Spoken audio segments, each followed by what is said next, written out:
Agrofarm xususiy klinikasida prostata bezi adenomasi bo'yicha necha xil turdagi amaliyotlar bajariladi? Prostataning xavfsiz giperplaziyasi hozirgi talqin bo'yicha aytiladi. Eski talqin bo'yicha prostata adenomasi, prostata bezi adenomasi deyiladi. Buni hozirgi paytgacha bo'layotgan operatsiyalar turlari an'anaviy turlar bor. Endi an'anaviy turlar bu eski tur bo'lganligi uchun hozir u an'anaviy turga ko'pchilikda moyilligi yo'q.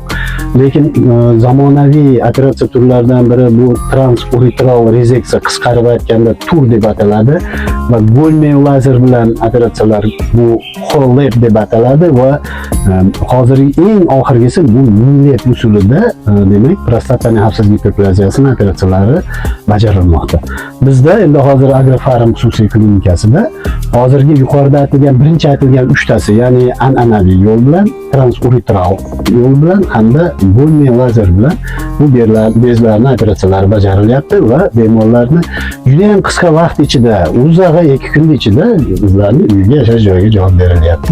Demak, hurmatli yurtdoshlar, siz va yaqinlaringizda mana shu aytilgan kasalliklar bo'ladigan bo'lsa, albatta Agrofarm xususiy klinikasiga tashrif buyuring.